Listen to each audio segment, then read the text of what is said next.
South आफ्रिकेच्या मराठी जनसत्संगात सोलापूरचे वेणुगोपाल जिल्हा पंतलू यांचे सुपुत्र जगद्गुरू रामानंद पीठ वेदपाठ शाळेतील विद्यार्थी व काशी बनारस हिंदू विश्वविद्यालयातील विद्यार्थी पद्मशाली समाजाचे एकमेव आंतरराष्ट्रीय पुरोहित वेदोपासक चिरंजीव श्रीनिवास जिल्हा पंतलू यांनी श्रावण मासात शंकराची पूजा कसे करावे, कुठल्या प्रकारे उपासना केली असता काय फळ मिळते याची शास्त्रशुद्ध माहिती शिवपुराणातील संदर्भ घेऊन श्रीनिवास जिल्हा पंतलू यांनी प्रवचन केले।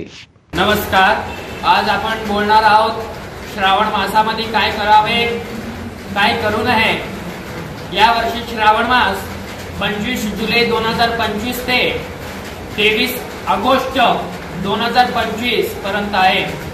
या श्रावण मासामध्ये 4 सोमवार आलेले आहेत। सर्वांना माहित आहे की भगवान महामृत्युंजय भोलेनाथ पण म्हणलं जातं, म्हणून आपले सारे मनोकामना त्यांनी पूर्ण करतात। म्हणून आपल्या घरामध्ये दुःख दारिद्र्य या सर्वांपासून आपलं मुक्ती होण्यासाठी दररोज श्रावण मासामध्ये दारिद्र्य दुःख दहन स्तोत्राचा पठण करावा।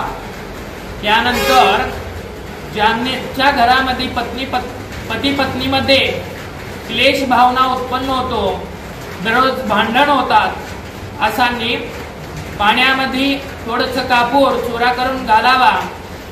ते पाणी महामृत्युंजय म्हणजे शिवलिंगास अर्पण करावे। ज्यांचा विवाह होत नाही अशांनी 4 सोमवारी महामृत्युंजय भगवानास एक नारळ, एक मोगऱ्यांचा गजरा, 5 सुपारी ठेवून त्यांना प्रार्थना करावी की लवकरात लवकर विवाह योग प्राप्त व्हावं अशी प्रार्थना करावी। ज्यांच्या घरामध्ये सतत रोग उत्पन्न होत असतात, सतत आजारी पडत असतात, त्यांनी अवश्य श्रावण मासामध्ये कमीत कमी एकदा तरी जमलं तर 4 सोमवारी घरामध्ये रुद्राभिषेक करावा। रुद्राभिषेक करत असताना 108 बिल्व पण अर्पण करावे। त्यानंतर ज्यांना पूजा करणं रुद्राभिषेक करणं जमत नाही, परिस्थिती नसते, अशांनी शिवमानस पूजा स्तोत्राचा दिवसातून एकदा पठण करावा। त्यानंतर ज्यांच्या घरामध्ये सतत किरकिर होत असतात, भांडण होत असतात, अशांनी घरामध्ये दररोज सकाळी शिवपंचाक्षर स्तोत्राचा पठण करावा।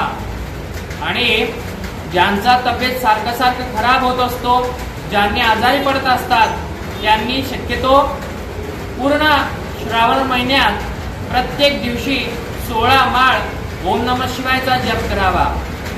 विशेष म्हणजे ज्यांना अखंडित लक्ष्मी कृपानुग्रह प्राप्त व्हावी अशी इच्छा आहे, त्यांनी भगवान महामृत्युंजयच्या मंदिरात शिवपिंडापाशी तुपाचा दिवा लावावा, एक गुलाब फुल किंवा लाल कलरचा पुष्प अर्पण करून पंचामृत अर्पण करावे। असे केल्याने त्यांना माता महालक्ष्मीची कृपानुग्रह प्राप्त होते। ज्यांना व्यापार वृद्धी व्यवहार वृद्धी होण्याची इच्छा आहे, त्यांनी महामृत्युंजय भगवानास चंदन मिश्रित जल आणि दूध मिश्रित शहद म्हणजेच मध हे दोन्ही अर्पण करावे। असे केल्याने व्यापारमध्ये व्यवहारमध्ये जे काही अडथळे येत आहेत ते निवारण होतात। विशेष म्हणजे ज्यांना कामामध्ये संकट येतात, ज्यांच्या कामामध्ये विघ्न येतात, त्यांनी महामृत्युंजय भगवानास दररोज एक लाल कलरचा पुष्प, थोडंसं गुळ खोबरा आणि मध आणि जल यांचं मिश्रित करून शिवलिंगास अर्पण करावे। श्रावण महिन्यात जेवढं होईल तेवढं मोक्ष प्राप्ती होण्यासाठी ओम नमः शिवाय जपचा जप करावा। शंकराचे जितके स्तोत्र आहेत त्यांचा पठण करावा। असे केल्याने भगवान महामृत्युंजयांची आपल्यावर सतत कृपा आशीर्वाद राहते, आयु आरोग्य ऐश्वर्य प्राप्त होते।